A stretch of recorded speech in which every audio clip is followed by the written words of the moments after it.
Welcome, welcome, welcome, everyone. My name is Jared Caselia. I am the CEO of True Staffing Partners, and we'll give everyone a few moments to gather in our virtual room and find your seats. And we are so excited to have you here today. If you have registered for APRA's Impact on Privacy Leadership, Navigating Privacy Officer Responsibilities and Talent Dynamics, then you are in the right webinar. Welcome. Again, my name is Jared Caselia. I'm the CEO and founder of True Staffing Partners. I am so pleased to be joined here by two of my esteemed colleagues in the privacy and cybersecurity space, Brian Botick from FTI Consulting and Sam Kasich from Hintz Law Firm. Gentlemen, please, you will do a far more eloquent job than I, and we've put a lot of words up here on the screen for everybody to read about what are the important things to know about you and who you are. But let's start with Sam. Sam, tell us a little bit about who you are and where you're working and why you are, and Sam is, everybody, really the person who is the brainchild of today's topic and really wanted to bring all this content community and all of us together to the privacy community. So Sam, tell us who you are, what you do, and why we're here. Thank you, Jared. Thrilled to be here, and thank you to True for hosting. I'm a partner at Hintz Law, which is a US-based Chambers-ranked law firm that focuses only on privacy, data security, and AI. I help companies build, scale, and right-size global privacy programs. And I also specialize in actionable advice on US privacy and cybersecurity laws. Before Hintz, I was Chief Privacy Officer at a global fintech company. And before that, I was in-house for a number of years leading the privacy team and program at Nordstrom. And Brian, I'll turn it over to you. Thanks, Sam. And Jared, thank you again for hosting with True, and really appreciate the opportunity to be here today. I'm a senior managing director with FTI Consulting, which is a global advisory firm located in over 30 countries. I happen to sit in Seattle and cover everything in the Americas for the most part. We do everything from resiliency, response, helping people navigate their cyber and privacy challenges, FTC regulations, incident response, building up their systems after an incident, really a full scope cybersecurity practice. Prior to being at FTI, I spent 24 years with the Federal Bureau of Investigation all around the globe, spent time in running our offices in London and Canada, and excited to be here today and see what we can help our audience figure out about this as we navigate it as well. Well, for those of you that don't know True Staffing Partners, we specialize in data privacy, cybersecurity, and e-discovery staffing. I've probably placed close to 4,500 people in full-time contract to hire positions over the last 25 years. True is celebrating their 14-year anniversary. This year will be 15 next year. It's hard to believe. I have an amazing staff, many of whom are supporting us behind the scenes on today's webinar. Our marketing team is incredible, and they've helped put together all this incredible content for us with us in an incredibly collaborative way. So with that said, we want to invite everyone to ask questions in real time in the Q&A box. The Q&A box is the best place to answer or ask your questions, and we'll try to answer them live, and anything we don't get to live, we'll be sure to get to afterwards to satiate everyone's curiosities about APRA and what its impact will be. So I turn it back to you, Sam.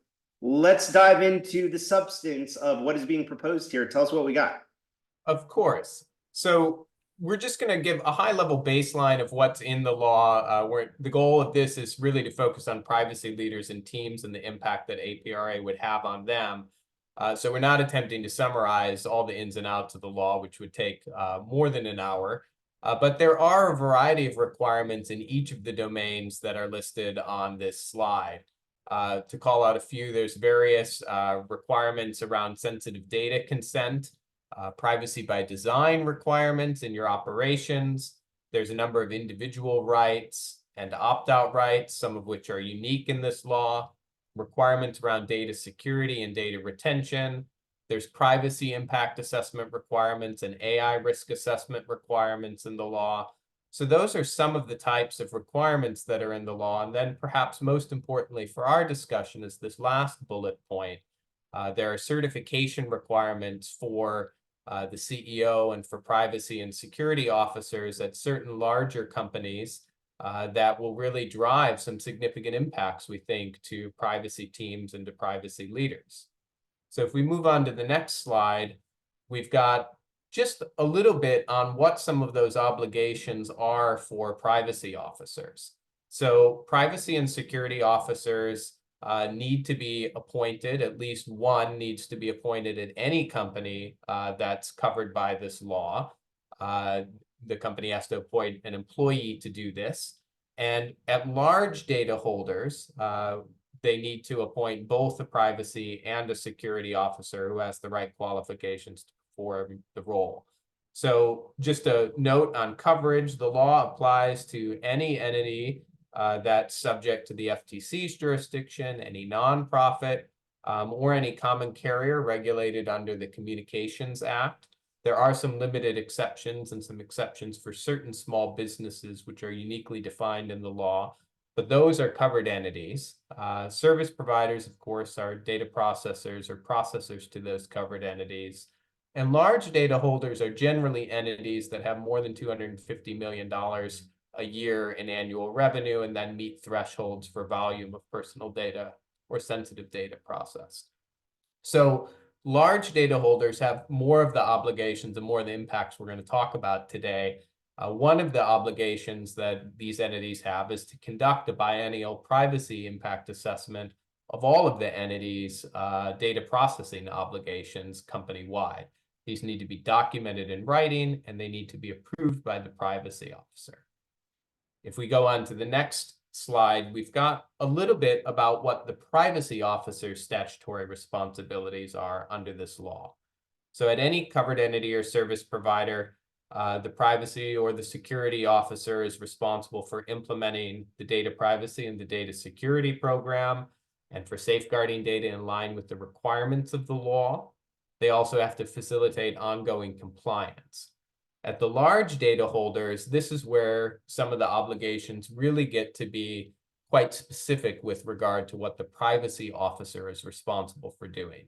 So at large data holders, as we mentioned earlier, the CEO, the security officer, and the privacy officer each need to annually certify to the Federal Trade Commission that first, they have controls that are designed to comply with the Act. And so those are controls to comply with the privacy requirements under the Act as well. So presumably that's what the privacy officer would be certifying to. And then there needs to be an internal reporting structure that the privacy officer and the CEO are certifying to, that these officers, and the privacy officer specifically, is involved in and responsible for the business's decisions or the organization's decisions that impact compliance. So this may be a change for some privacy officers who are used to advising on risk, but aren't really responsible for the ultimate decisions that impact compliance. So these certifications need to be based on recent reviews within the past 90 days of both the controls and the reporting structures. And then on the right-hand column, we've got some more of the obligations at large data holders. So directly or through directly supervised designees, privacy officers have to set processes for reviewing privacy and security policies and practices. They have to do comprehensive biennial audits to assure compliance with the Act and turn over audit reports on request to the FTC. They have to have training and education for employees, updated and clear records of all material privacy and security practices, being the point of contact for the FTC and other regulators, and then approving these biennial privacy impact assessments of all of the organization's personal data processing activities. So quite a bit that the privacy officer individually will have responsibility for under this law. Sam, I got a bunch of questions. Yeah. And I want you to help me understand a few things. What is there any caveat or carve out in any of this that talks about companies that may be transitioning in a certain period of time from one category of compliance obligations into another? And I'll, before you answer that, I'll sort of walk where my headspace is. If we're aggregating data at an exponential rate and we're moving into, the hyper age of AI and digital intelligence and digital acquisition, at what point do we not all become large data holders to a certain extent, or start moving in that direction? And is there something carved out for companies that may be in one category and then moving into another in terms of a timeline for compliance? Yeah, it's a great question, and I don't think there is anything in the statute that gives a grace period if you transition from what isn't a large data holder to becoming a large data holder. So I think at the point at which you became a large data holder, from that point forward, you would then be expected to be complying with the various obligations here, and that would start the clock on when you would need to make these first certifications as a privacy officer. So And I would definitely imagine, something. Brian, that this is something that's going to impact, as particularly as we've been in a drought of M&A and IPO. I would imagine over the next 2 to 3 years, something like this could really impact preparation for those inflection point moments for companies where a triggering event like being acquired immediately puts them in another category of revenue or category of data holder that may require level compliance that neither organization has yet. And I know you do a lot of work with those kinds of companies as well. Maybe tell us a little bit about how you think all this might impact them. Yeah, and it may be outside the scope of what they've done before. So, they may be very comfortable at the level that they're at, but when they transition into a different size company, it may be outside the scope of what they're used to doing. And they need to have the privacy officers needs to have a level of confidence in the workforce that's performing this work, because ultimately, as Sam was saying, they're going to be putting their name, on the line here and holding responsibility for it in the future. So, your employees and your workforce may not have, dealt with, these types of reporting at this level to the FTC and others before. So this is where sometimes using outside counsel, outside consultants, external help, may be enough to help you bridge that gap while you're moving, from one stage to the next. But it also, Jared, raises that, and Brian, it raises an interesting question of what the privacy team and the privacy officer's role should be and what they should be thinking about in that M&A kind of due diligence phase. So there may be some updates if this law becomes effective that they'll want to be thinking about, to have line of sight for how does the acquisition or how does the merger then translate into what they're going to have to do as a large data holder if that's what takes them over the threshold. Sam, we have a few just like quick snap questions that I'm curious if you know the quick answer to. Is it clear what the definition of large data holder is?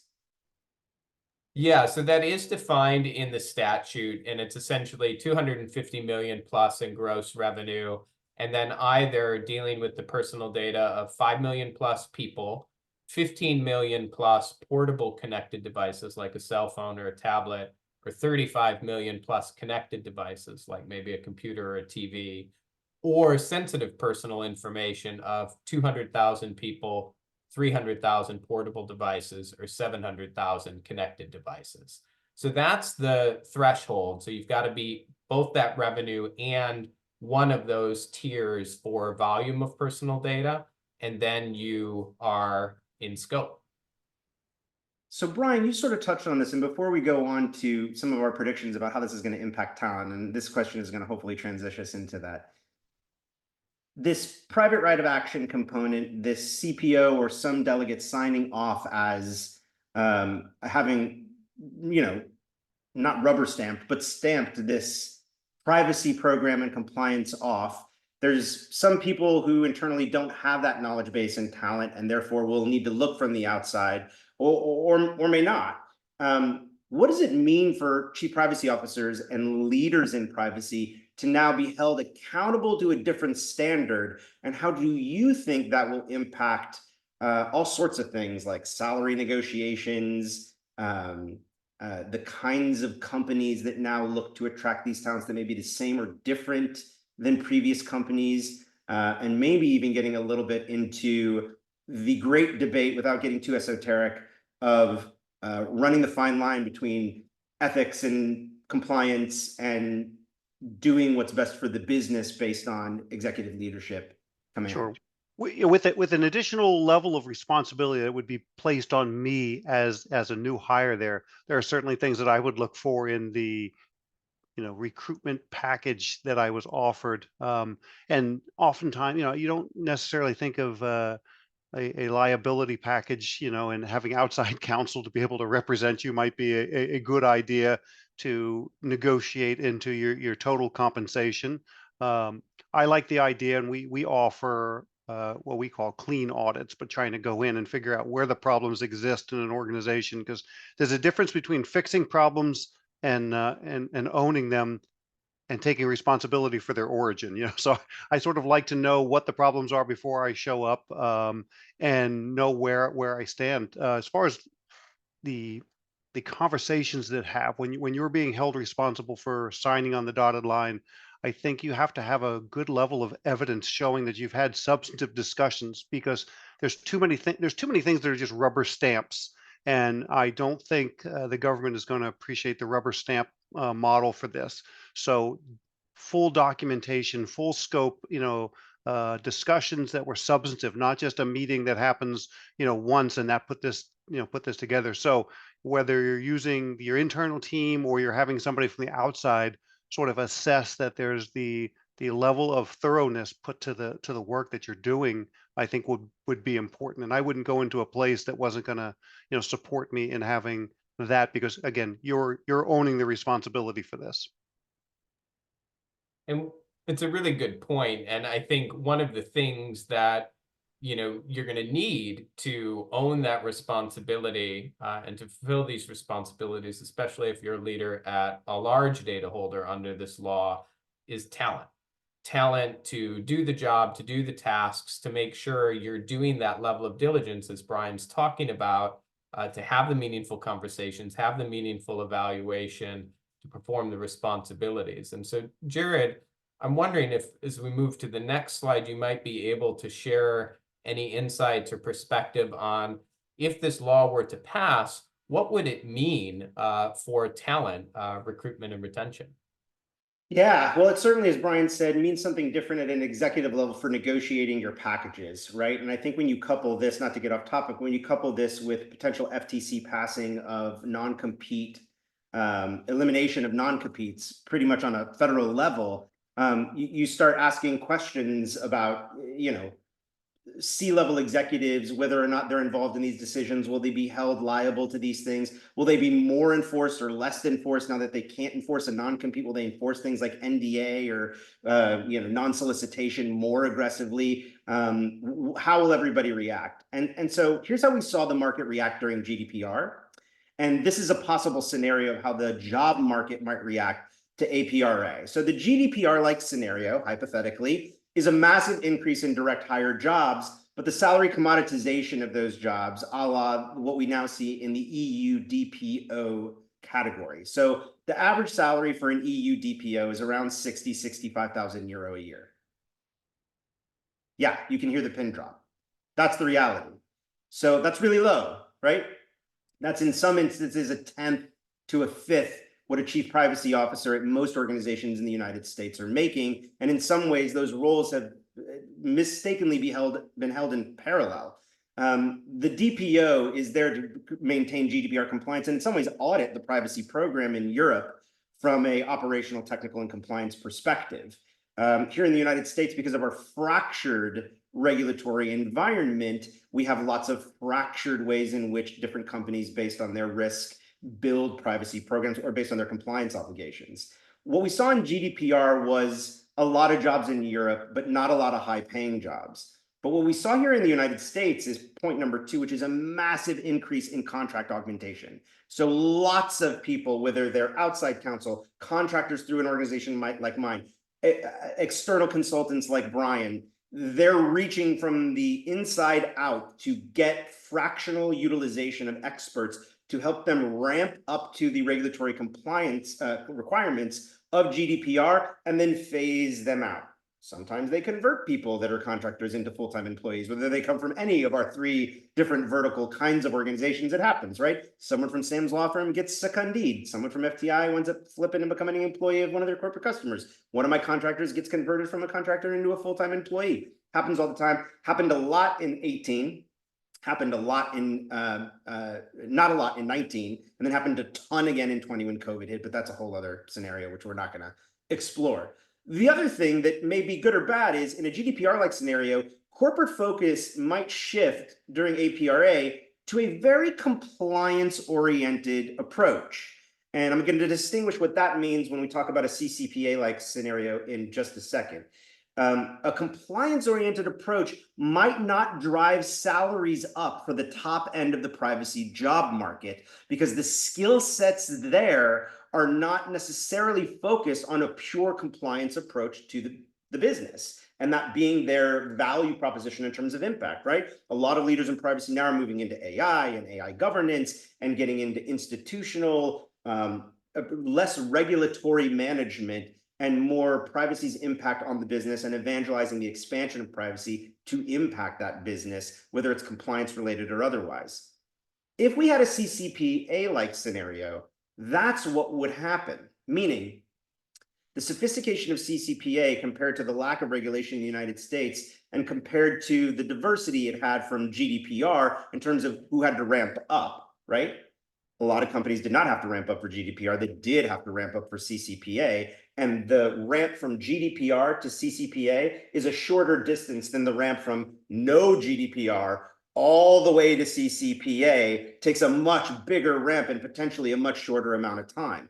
So as a result, the sophistication of talent that was desired was of a higher caliber than what we saw in terms of the mass hiring that occurred during GDPR. There was still tons of hiring with CCPA, but it was of a higher caliber level of experience than generally what we saw for GDPR. And what we saw was a meaningful increase in contract talent in addition to what we saw at GDPR, not massive, but meaningful. And compliance skills were still required, but they began looking at CCPAs as a way to leverage privacy to impact desired business outcomes that went beyond compliance. And this was sort of a catapult to help people in privacy or help people in the business take advantage, right? The CCPA-like scenario, that's when the Apple commercial came out about privacy. That's when they changed the default on their privacy settings built into the iOS. And these kind of pinnacle moments in the history of privacy sophisticated the business and the industry.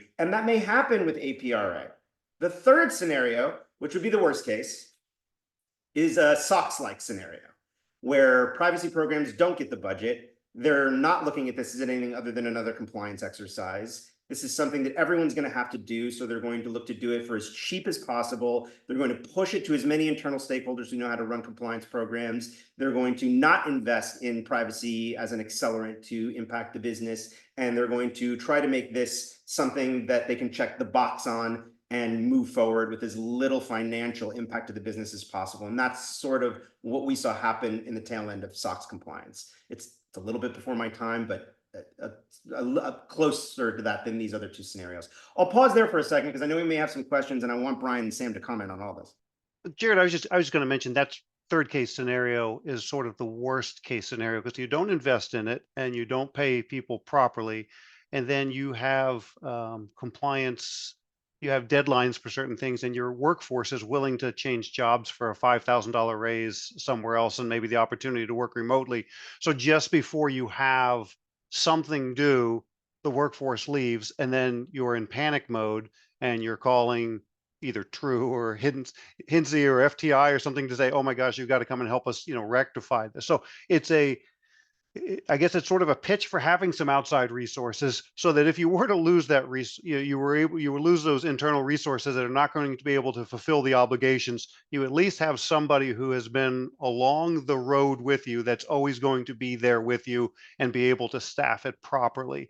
But if you're paying people at the minimum and they get an opportunity that, their loyalty isn't necessarily there for financial reasons, and they'll jump to another company that's in crisis mode because all of their people left and they said, oh, we need somebody now. So they're going to hire, but you can't get somebody to come in 2 weeks and be able to perform what was supposed to be done, over the last 6 months or a year. Which, by the way, is exactly what happened during 21 and 22, as we call those the great resignation years for good reason, is 2/3 of staffs just left. And so companies were faced with no choice but having to replace them and no choice but having to pay whatever market rate, which was an inflated one of about 20 to 40% on base salaries that we tracked during those 2 years in terms of privacy people making moves and getting pretty big increases in comp by doing so during those tumultuous resignation years. They had no choice, right? So the whole market moves up. And what we've sat in for the last 20 months, heading on another quarter, 23, 24 months, is the opposite, right? Where privacy programs are running very lean right now. People are running on a skeleton crew. They're getting by with what they can. They don't have a lot of budget for any of the resources that we provide in our 3 different verticals. I mean, they do, but a lot less than they did in 21 and 22. And that levee will break organically. And if it's a scenario like APRA, it will break like a tidal wave. And when tidal waves come, people start scrambling to survive, and we pay more, we pay whatever we need to survive. The advice and guidance we want to give, sorry, I don't give advice. The guidance we want to give everybody right now is don't wait until your company becomes a big data holder. Don't wait until your company becomes a $250 million company. Don't wait until they pass this legislation and you're so woefully behind because you didn't do GDPR and you didn't do CCPA and you're a company that's sitting in a state where you just do business locally and all of a sudden you have to deal with all of this and it's very foreign to you. Start looking into it now. And there are lots of different ways in which to solve these problems from a talent perspective. And we're going to cover all that as we continue to talk.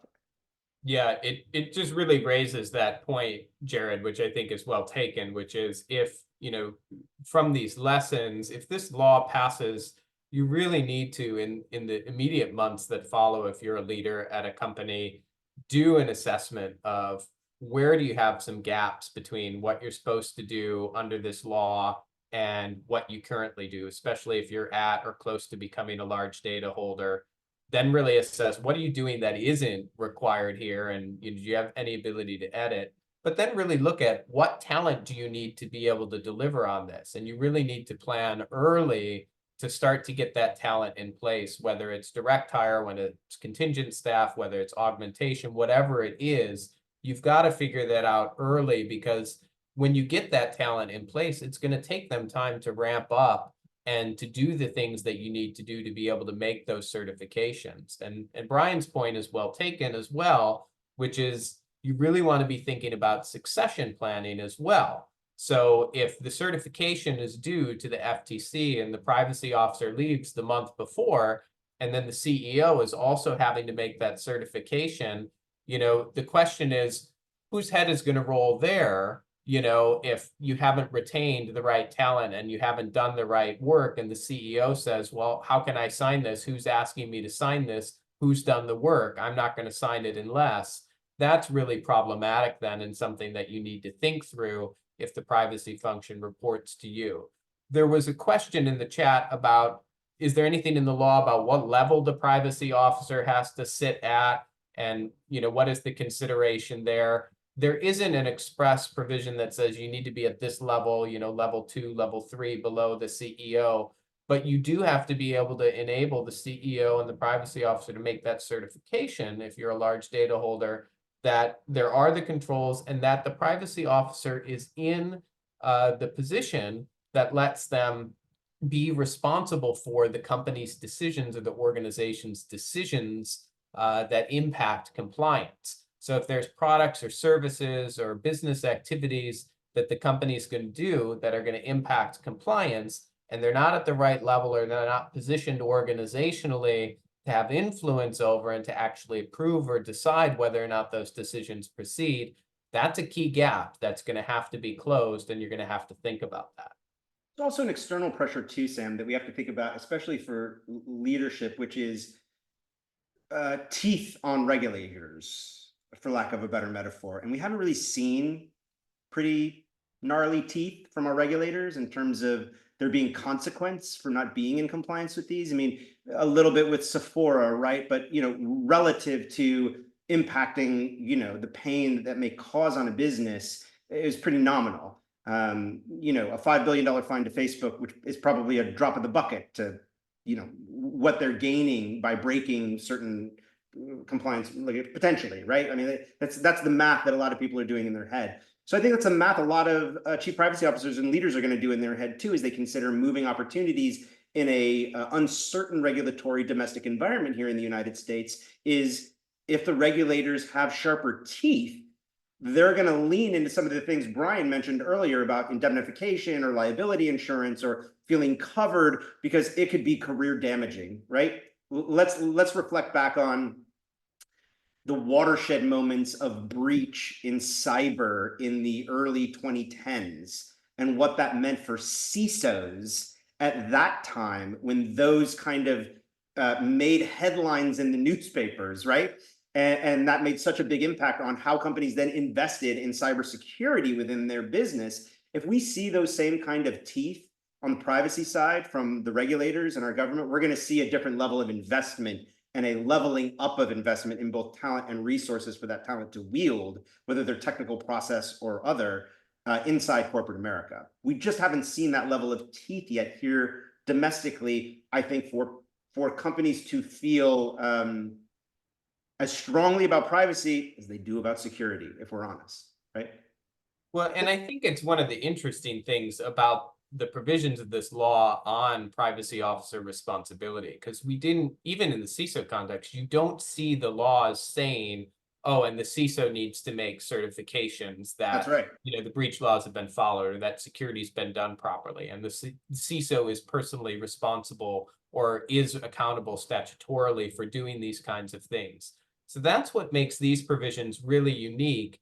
And then if you couple that with the current FTC, which has become quite a bit more aggressive on privacy and on security enforcement, especially where there's some nexus to sensitive data or reproductive rights or harm to consumers, you could see, to your point, Jared, a lot more responsibility. And you've seen, even in the absence of government certification requirements or laws that require CISOs to be accountable for particular activities, you have seen DOJ and you have seen regulators go after CISOs of certain companies after breaches.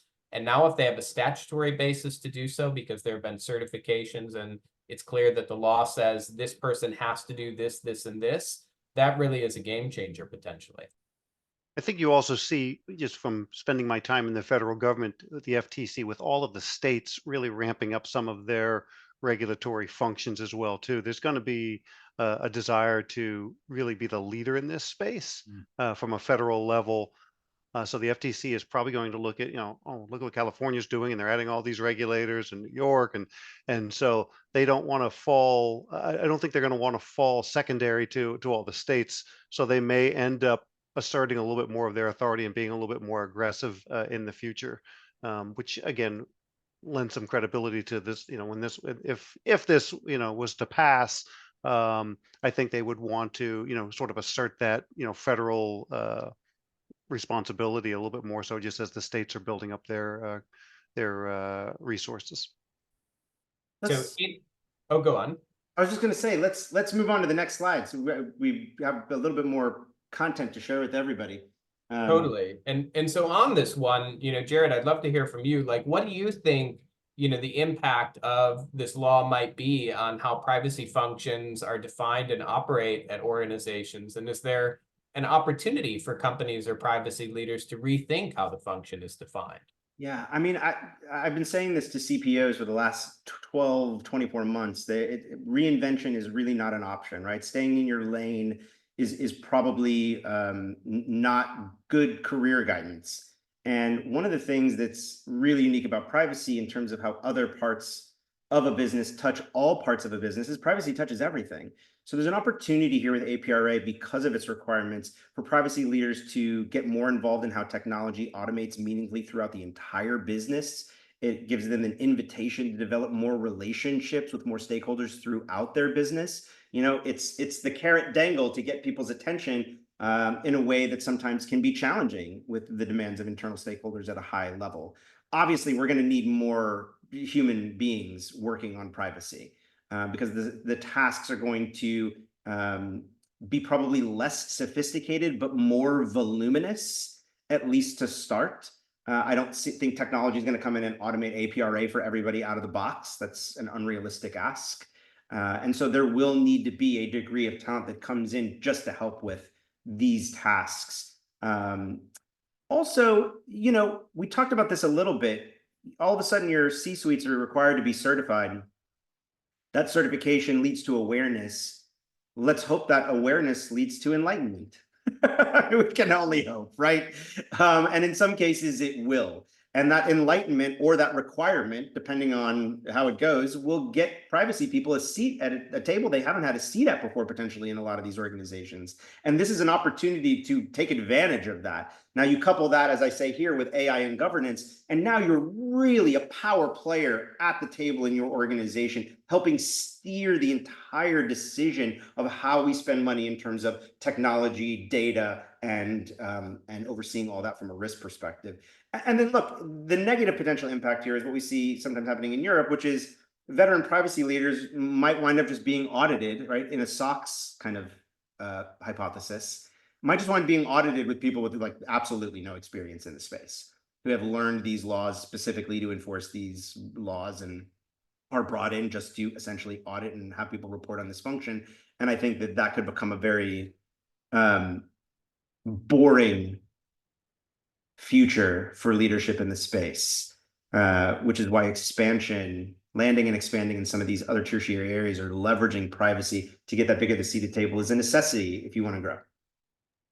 Yeah, and I think on that point, Jared, there's an opportunity for current in-role privacy leaders to take some initiative there if this law were to pass, because I think the law isn't going to force any particular outcome for the role and the strategic kind of nature of the privacy team. But there is an opportunity for a privacy leader at an organization, if this law were to pass, to use that as a jumping off point to set privacy up, or to set the leader up for a more strategic role and involvement in kind of the company's direction or the organization's direction in products and in services. It depends on the organization's appetite for that. It also depends on the leader, and do they have the right skills and initiative to take that on. But this isn't just advice for leaders, Sam, right? Like what's important for everyone who's on this call or watches this video that's not in a leadership position to consider is that their vertical growth in some instances depends on the vertical growth of the people that they report to. And so empowering their leaders with these perspectives, this knowledge base. I mean, there are some people in privacy who are not CPOs, but report to a chief compliance officer whose primary task is educating and managing up the food chain, less so than down. And if that's you, this is an opportunity for you. And if you don't take opportunity to do this, if it passes, someone else will. Because there are a lot of people who are hungry to be privacy professionals who have spent a lot of time over the last few years being less practitioners and more students of the industry, and are hungry to look for application of that knowledge. And so, yeah, you got to manage up, give your leader an opportunity to move up or move horizontal so that you can then grow and, you know, move from deputy to leader, or from doer to strategic thinker within the organization. In every organization, there's always that department that becomes, I don't want to call it the dumping ground of everything that comes in that doesn't have a place that fits properly. And you have to make sure that you work to elevate the stature of the privacy office so that you don't just have to take on all these ancillary roles that are going to bog you down. So, you know, really highlighting what your importance is and your relevance to the organization. I'm working with some companies now that, you know, the privacy officer is now responsible for the California workplace violence prevention. And, you know, it's two totally different, you know, fields. One is privacy and data on the IT side. And the other is, you know, physically protecting people as they report to work in the parking lot. And they're saying this isn't in my scope, but they're having that push to them because their stature in the organization is, oh, they just handle all these regulatory issues. Well, this isn't a regulatory issue in that lane. So, you know, making sure that you highlight your lane and stay with the things that you're comfortable that fall within, you know, what that role is. And it goes back to the conversation we had earlier about, you know, navigating, you know, your hiring, you know, really laying out that what it is your job responsibilities are, so that you just don't become where everything goes that doesn't fit someplace nicely everywhere else. The problem, Brian, is that that's what privacy people have been for the last 18 months, right? Especially with AI and governance, is, you know, it's hard to say no when people want to leverage you and say you're valuable, but whatever a CPO's job description was at most organizations in 2020, 2021 is in no way the same job that they are doing right now in terms of how they spend their time or what their expertise is. And so, as I've advised and guided everybody, now is the year for leaders to redefine, retitle, renegotiate, evangelize for a repositioning in the organization, whether it's APR as a catalyst or just the advent of AI being, as a mission critical part of what they do, or rewriting their job spec, because they don't do what they were hired to do anymore. They do a lot of other things. And who's now doing all the things that they were hired to do? And are they being compensated for it? And there's a trickle down effect. And when you run lean, what happens is things trickle down and don't get done. And if APR comes on top of all this, there's a lot of stuff that just won't get done. So people are going to need to elevate in order to advocate for more human capital. And that's why we're doing this webinar. So MT, let's see what's next. yeah. Let's jump next. So I think, Jared, what insights does True have on how to leverage outside resources to kind of staff up? Because we've talked a lot about that human capital need. What can you share on this regard? Yeah, so here's just some trending to kind of take us into that conversation around contract versus direct hire staffing over the last 7 years. And this is based on people actually accepting jobs. So, right, people post jobs, that's one thing. I could give you all other metrics on that, but do those jobs actually get filled? And at what ratio to each other they get filled? And what you can see here is obviously, out of GDPR, things were, strong FTE, but strong on contracting too. After we got through GDPR in 2019, you saw people getting converted into full-time roles, people investing in direct hires. That skyrocketed. It was a very strong economy in 2019. Strong economies mean lots of direct hiring. And then everything collapsed in 2020. And you see, for the first time ever, contract staffing in privacy is higher than direct hire staffing, and it reaches almost 60% by our metrics. Then 2021 literally swings the other way and slowly starts to get to where we are today, which year to date in 2024, 63% of the people that we've tracked that have accepted positions in the industry have accepted contract or contract to hire positions. This is the highest it's ever been. Why? That's because people are running very lean, despite the stock market being the highest it's ever been across all 3 major indexes. Companies are hoarding cash, not hiring full-time. When you hire full-time people, it hits your books differently when you're measured in terms of your stock viability by perpetual hiring versus contract hiring. It just hits the books differently. And so, some people may have laid off thousands and thousands of people, but they may have hired back thousands and thousands of more as contractors, not as full-time employees. And that is a big impact on the privacy engineering community, the privacy program manager community, the privacy analyst community, privacy attorney community for in-house things like DPA overflow, ROPO work, revising contracts, helping with contract automation, and integrating artificial intelligence into contract lifecycle management as it relates specifically to privacy and security clauses with third-party vendors and things like that. So we're about to hit this apex in 2024 where there's so much contract hiring going on, and there's a good volume of contractors available due to the layoffs, due to people saying, I'm not coming into an office. Now that policies have changed, I'll go work as a contractor until more full-time jobs become available. And the guidance we're giving everybody now is take advantage of this. Take advantage of this moment in time where there's lots of really talented people available to come have impact on your projects, like an APRA, even if it was just, hey, we're so far behind, we just need somebody to come in and help us sort of get a framework in place of what we would do at a low cost. You can do that right now. If we get to 2025, 2026, and you're acting then, the landscape of available contractors will not be as voluminous as it is right now. The cost of available talent for direct hires will increase because, quite frankly, it's decreased over the last 18 months. And the demand for talent will increase. As that demand increases, so does compensation. So our anticipation is by about 2026, I'm sorry, let me back up. In 2025, you're going to see things flip again. We're going to see direct hiring start to go through the roof in 2025. The availability of contractors will decrease. The need to invest in contractors will decrease. Turnover of full-time employees will increase. Demand for full-time employees will increase. Cost of full-time employees will increase. That will happen in 2025, maybe linger into 2026. But the good news is we think by the end of 2026, things are going to be pretty 50-50 in terms of opportunities. And as somebody that worked in e-discovery and cybersecurity and still does, that is a healthy marketplace. A 50-50 split of contract and full-time jobs usually means that you're at a maturity state where there's plenty of room for everyone in the ecosystem to both seek and gain opportunity.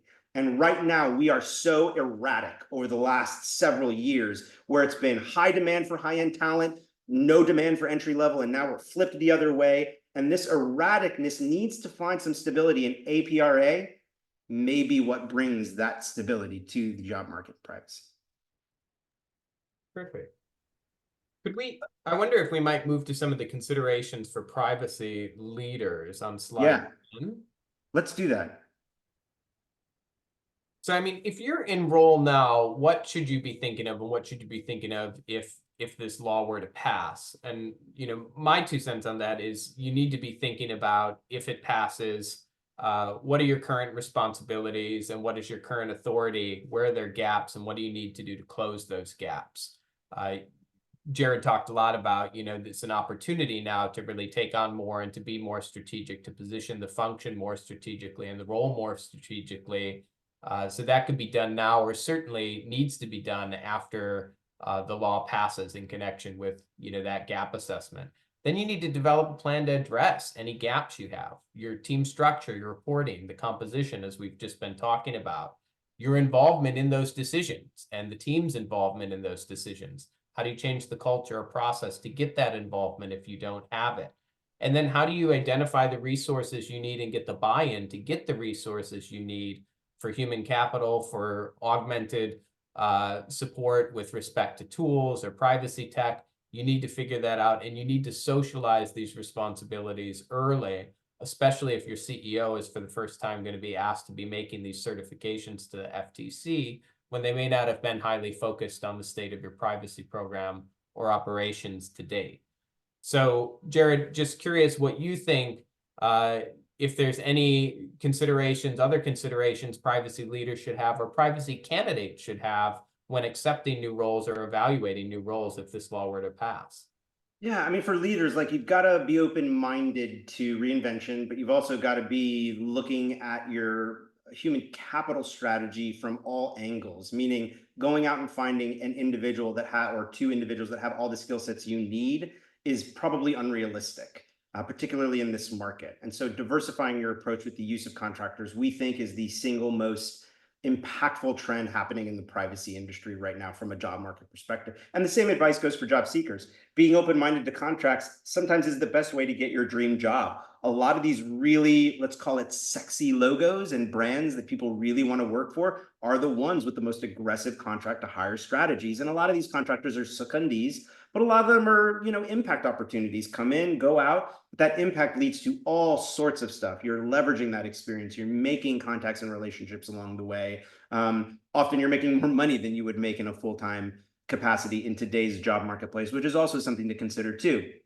People think that contractors make less money and are just out of work employees. That's not the case. A third of all of our contractors are lifestyle contractors. They've chosen this path for a variety of different reasons. I'd love to kick it back to Brian real quick, because I think it's really interesting to think about how privacy leaders need to also think about the technical resources that are going to be required, which we haven't talked a lot about on today's webinar, but I know Brian is intimately knowledgeable on that topic. So I think that's the other place that's not listed here for everyone to read, is what are the technical requirements that are going to be necessary, and how do you ramp up on those, and how do you select those technologies, and who's the right stakeholders, and is a CPO signing off, or the person, you know, APR says has to signing off on the tech, that then we say the tech said it would do this, and what does the language look like, Sam, from an attorney perspective on the contract language with a third-party software licensor? I'll kick it back to you guys. Yeah, and if I could just jump in, one thing you were talking about there, Jared, prior to that, to sort of some of the things that I would do in this hiring world. We do exit interviews are generally at, I'd say 20% of the time they're productive, 80% of the time that people just want to leave and they're ready to go to their next job. So hiring an outside resource at times, and this was Sam and I's one of our first conversations that we had several months ago.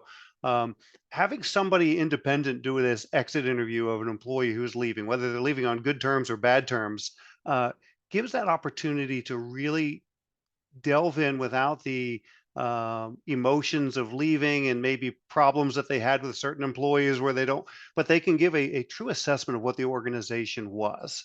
and where the faults and the challenges that lie ahead, which then become very valuable in hiring the next resources, because you can have somebody who can say, this is what you're stepping into, and these are the problems. And you may be able to hire somebody who is a very talented privacy officer, but their talents are not in the challenges that the organization faces.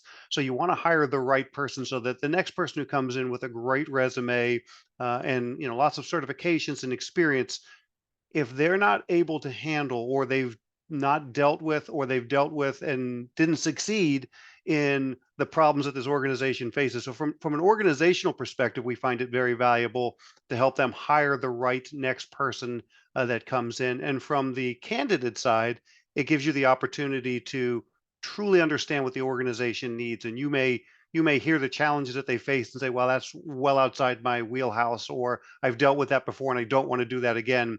So they don't come in and in the first 3 months say, this is not what I expected it to be, and then turn around and leave.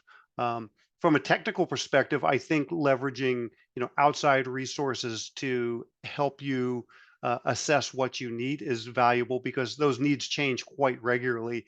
And you may be into have one technical need, and then in 3 months that's behind you, and now you're full speed on AI, and that didn't juxtapose well with what you just hired for. So now, instead of taking this full-time employee and trying to put them into a role that they are not comfortable in, or qualified for, you can easily pivot and shift with outside resourcing from a staffing company, or from consulting side of the trifecta of folks on this call here. I would also just add to that very quickly, Brian, that what's interesting about the privacy software ecosystem, which continues to expand, not contract, which is also interesting, is they do most of their selling through consulting firms. So they're not huge sales forces, with the exception of maybe OneTrust. They're not huge sales forces. They are expecting people to go to trusted leaders on the outside to help them make decisions about technology. So you may think about that if you're in-house corporate, that sometimes the best place to go for advice on third-party implementation of software technology are the people that they're kind of leaning on to sell that technology for them, which are people like Brian, quite frankly, right? And we become sort of an independent arbitrator in these, and tell you, Exactly. we have the ability to see across 15 or 16 different packages, instead of having to have 15 or 16 different people come in who are selling you just one product and telling you it's the best in the world. We get the opportunity to kind of see what the scope of what's out there, and be a better advisory on, here's the pros and cons of this, taking out sort of the sales apparatus to it. And to leapfrog off of some of the questions in here, I mean, I think this is a question that's going to come up if APRA passes, which is, what could AI do for me that could automate this within our existing ecosystem? And what do I really have to invest in because I can't? And I think the asking and answering of those questions before the actual implementation occurs is a huge opportunity for the talent in the privacy space.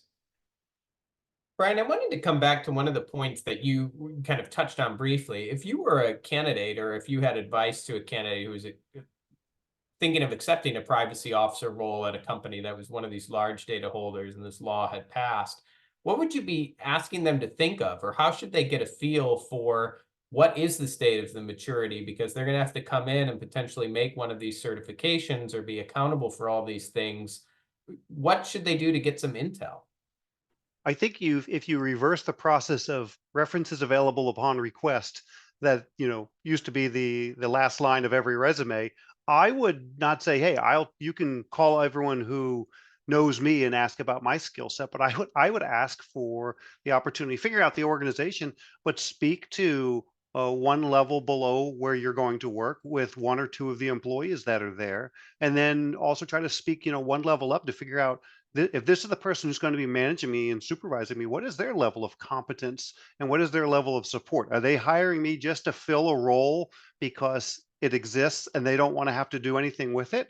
Or are they somebody who's bought into this program? So I would really just say, reverse that references available upon request, and ask for 3 people you can speak to inside the organization, so you get a better feel for it. Because as much as a company doesn't want to hire you and then find out you're not the good fit in 3 months, there's nobody who wants to take a new job and find out this was not the right thing for me. So I think talking to people internally, and then if you have the opportunity to speak to the person who's leaving the role, and they're willing to be candid and open with you instead of just flowery or frustrated. But if you can get that honest feedback from the people that are in place to figure out what willingness are they, is this something that they don't want to invest money in, or are they willing to hire contractors? Are they willing to seek outside counsel?